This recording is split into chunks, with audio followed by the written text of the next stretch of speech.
Hello, welcome to the Q. World War I ending.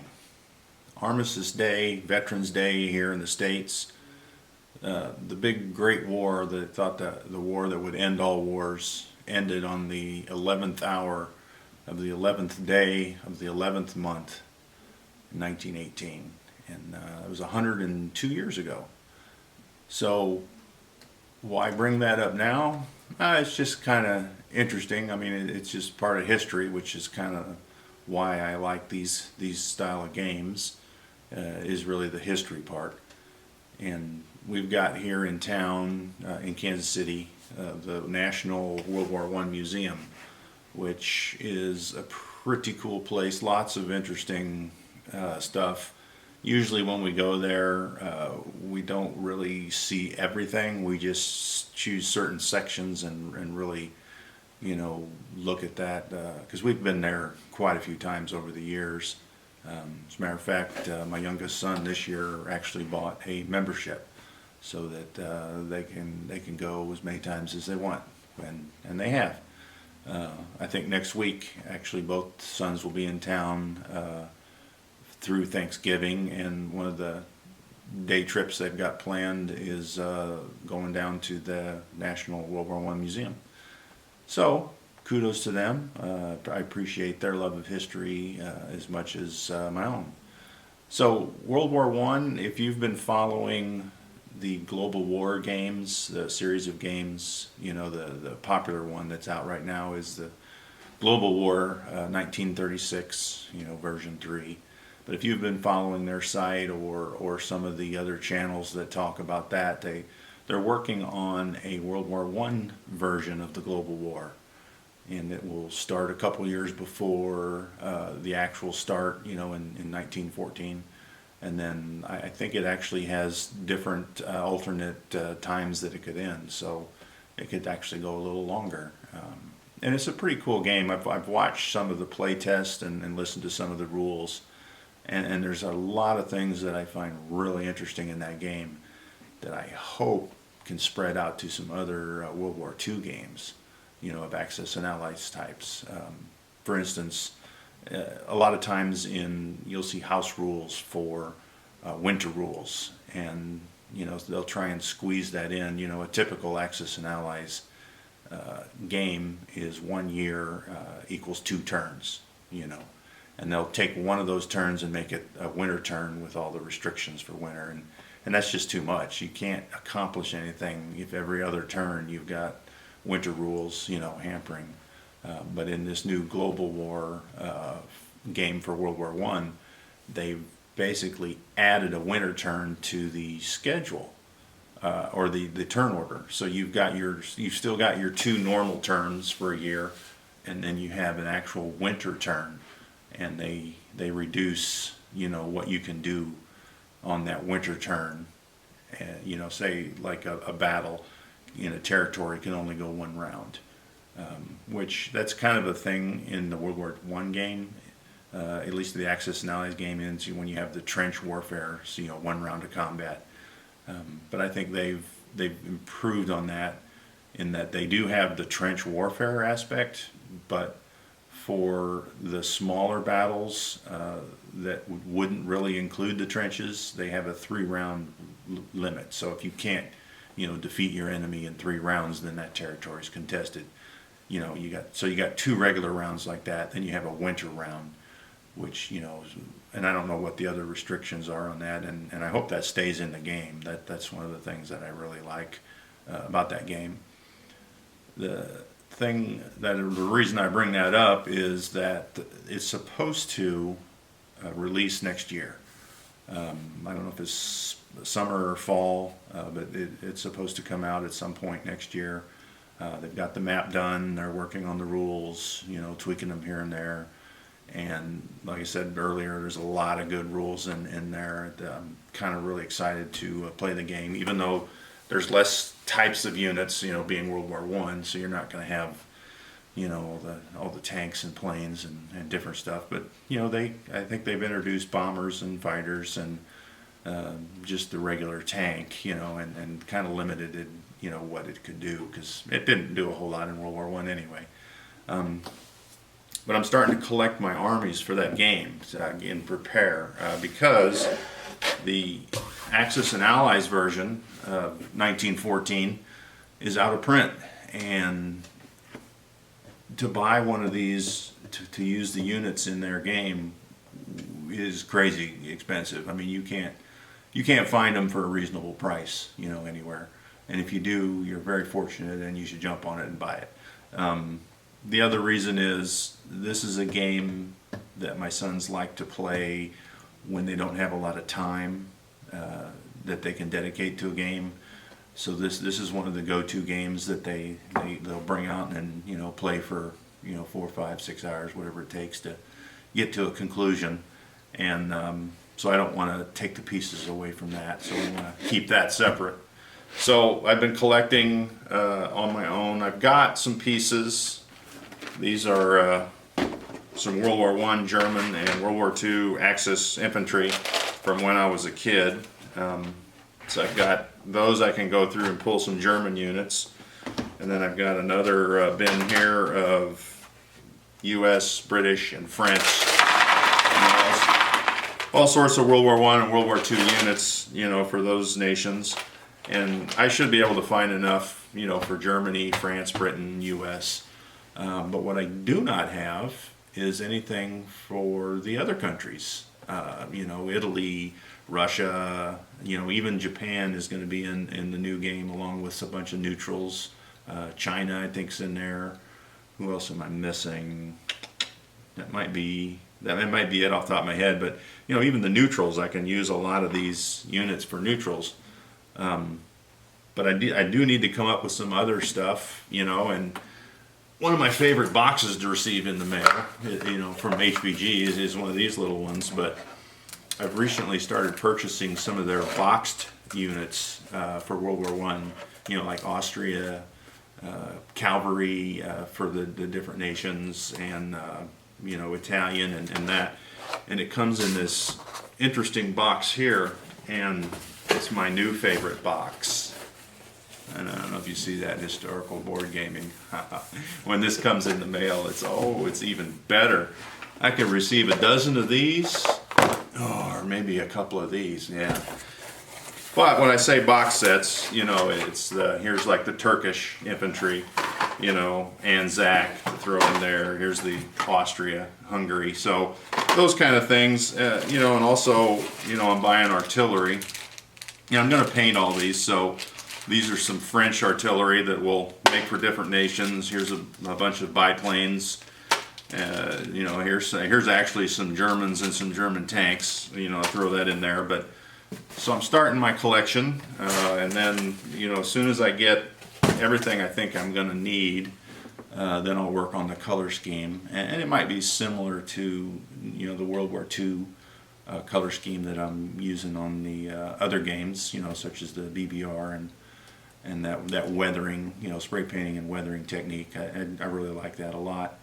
So that's my goal here with World War I. So I'm gonna keep collecting, and, you know, and I'm purchasing units from some from historical board gaming, but some you can't find. So I'm going off to like Hobby Link or, you know, some other, you know, spots on the internet to grab some other infantry. There was one that I grabbed, I think from England. So it seems odd that I would buy a box set of plastic soldiers from England, and, you know, it was reasonably priced, so I did it. So the other thing I wanted to talk about was my World War II Japanese planes that I've decided to go a little step further than just the painting and weathering technique. Let's take a look at that.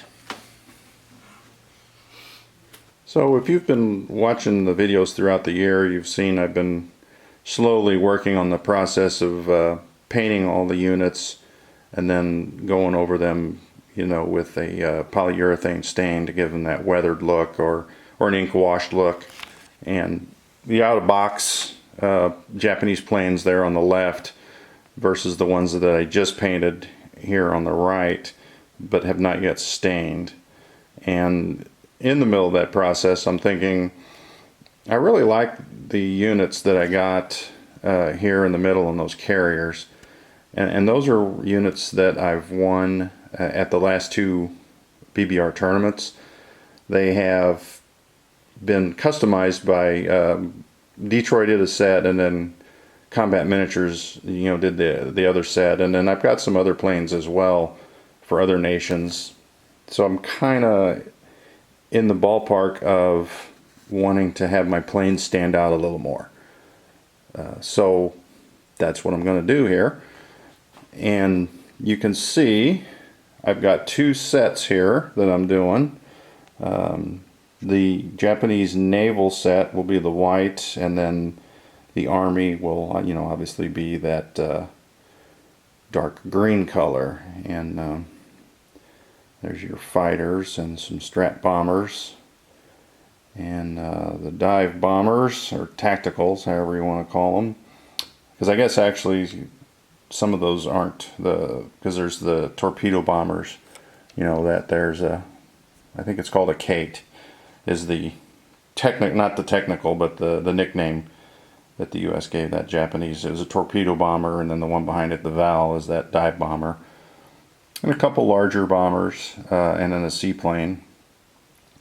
And then there's the naval units that I have painted, but I haven't put the decals on there. And you can see they're very small decals. But I've got two different sets here. As you can see that on the green, I used the Japanese insignia with the white circle around it. And then obviously on the white here, it doesn't matter. Whoop, out of focus. Because I got my hand in the way. Doesn't matter. So I bought 2 sets, and they come in these packs. And well, that really glared up, didn't it? So I got 1 set with the white border and 1 without. So I'll put those on. And that was the one part of this whole process that left me, or made me nervous, to do. And then once I did it, it's like, oh, well, that was pretty dang easy. Because I haven't done, models in a very long time, back in the day, putting on these kind of insignias and decals was kind of easy because they were larger. I never worked on anything this small. But if you want to get a good example of what is the out-of-box strategic bomber, commonly known as the Betty, that's how they can turn out if you take the time to apply some paint to it. And you can see my mat's got some marks all over it, but that's the way it is. And these are actually the HBG version of the Betty if you buy it from there. So it's a little thicker, so I put that Japanese roundel on the side of the fuselage there. You can, well, it's out of focus.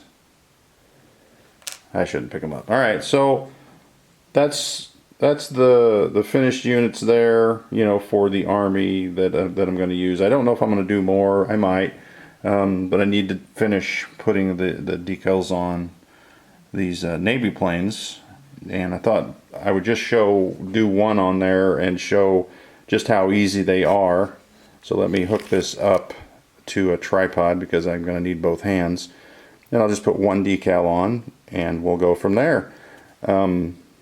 Obviously the process to get to this point, from your out of box to whether even if you're just going to do the one color, or if you're gonna paint, let's get that out of there, or if you're gonna whichever way you go, you're still gonna start off with your primer here, and then of course I did a white, and then this gloss I used, can't read that with it, it's Hunter Green, and it's a gloss. And the reason why I did the gloss is because after applying the decals, I'm spraying them down with this matte coating, and it's going to protect those decals. But what it does is the other thing it did too is it took that gloss off. Now you can still see a little bit of shine, but it's tremendously reduced. So if I started off with a matte, or a flat color, I was afraid that I might get a really, you know, muted, nasty looking. And so I don't know, it might have worked the other way, who knows. I just chose to go the gloss route. And let's look at that decal now. The process for these decals or decals, I mean, it depends, you know, it's like tomatoes. It depends on what part of the country, I suppose. I guess I can look it up to see what the official wording is on that, but that's okay for me. I'll still call it what I've always called them. So, but on the larger models, the actual insignias are all individual on the sheet.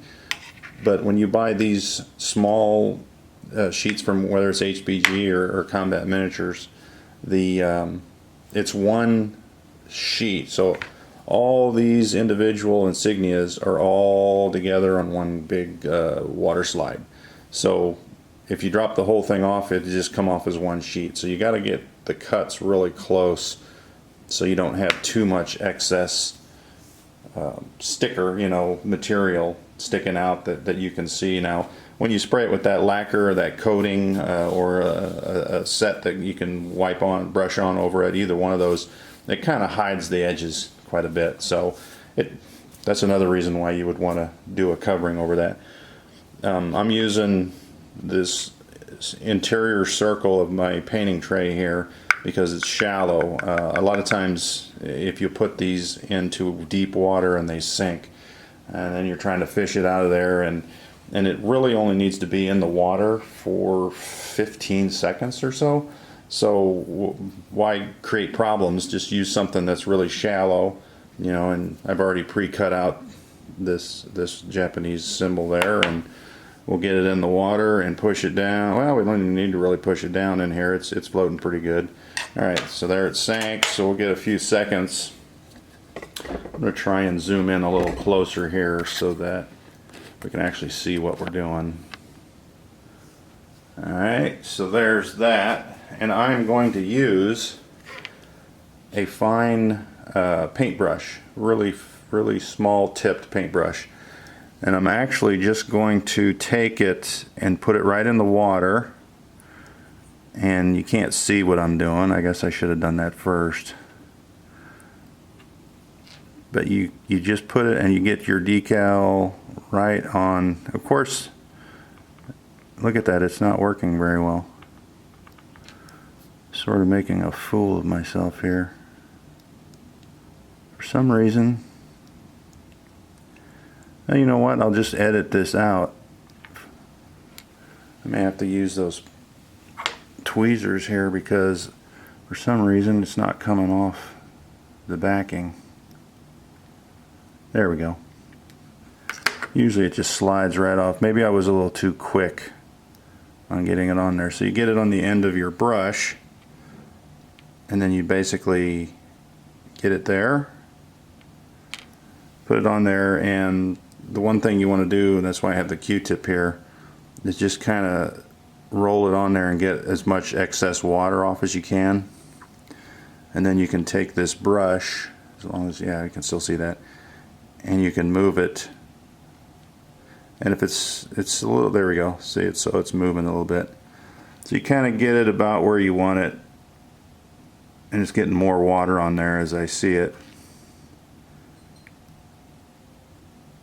And then you can leave that excess water on there, or you can gently dab it.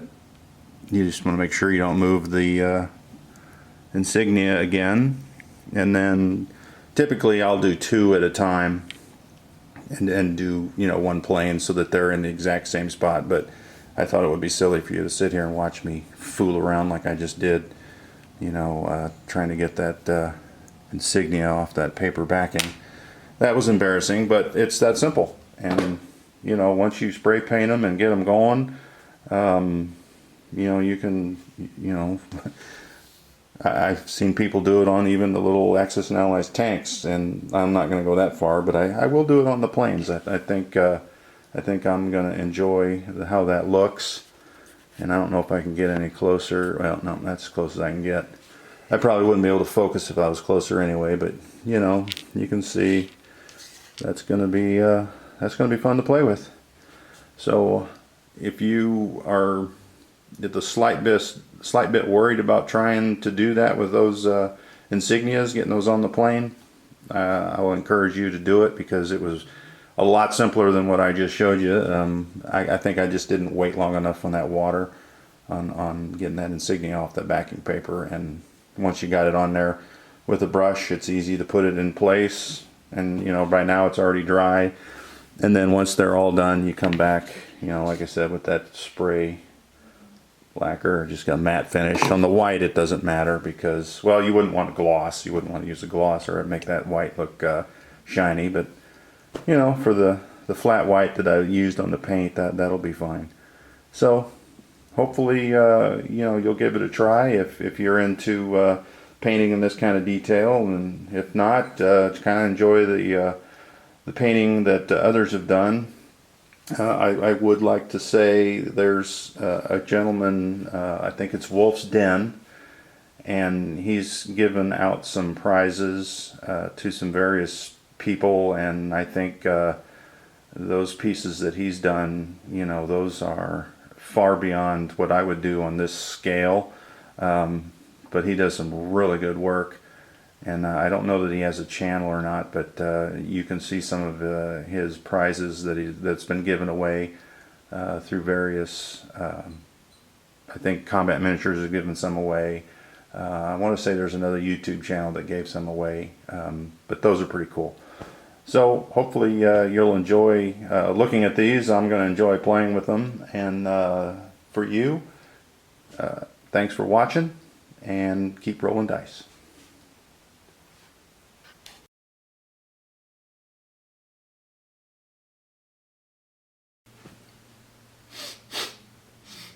What is that smell? It's fantastic.